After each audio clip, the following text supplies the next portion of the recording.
మీకు ఎంతో విలువైన టైము పనులన్నీ కూడా మానుకొని ఉన్నారు.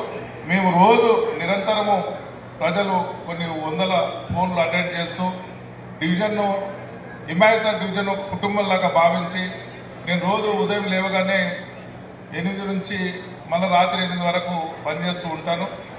వెంకటేశ్వర స్వామి గుడికి వెళ్తా, లిబర్టీ దగ్గర మన డివిజన్ అక్కడ ప్రారంభం. ఆ స్వామివారికి మొక్కిన తర్వాత నా డివిజన్ ప్రజలందరూ కూడా ఆరోగ్యంగా ఆనందంగా ఐశ్వర్యంగా ఉండాలని చెప్పేసి నేను అన్ని ప్రజల గురించి కూడా ఆయనకు ప్రార్థించి రావడం జరుగుతుంది.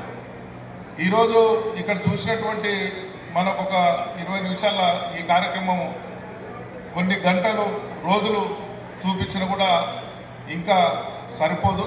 అన్ని కార్యక్రమాలు చేసినాం.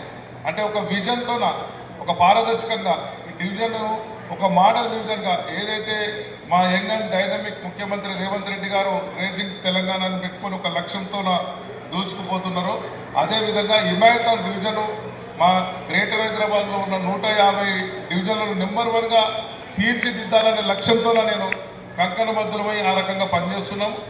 ఈరోజు నేను 37 సంవత్సరాల నుంచి ఈ డివిజన్లో ప్రతి గల్లీ ప్రతి వీధి గడప గడపకు ఇక్కడికి విచ్చేసిన మా బస్తీ వాసులు చాలామంది వాళ్ళందరూ కూడా సుపరిచితంగా ఉంటూ ఎన్నో ఏళ్ళ నుంచి శతాబ్దాల నుంచి పనిచేసుకుంటూ వస్తున్నాం. ఈరోజు పూర్తిగా డివిజన్ మొత్తం అభివృద్ధి జరిగిందని దీని ద్వారా చెప్పే ఉద్దేశం కాదు.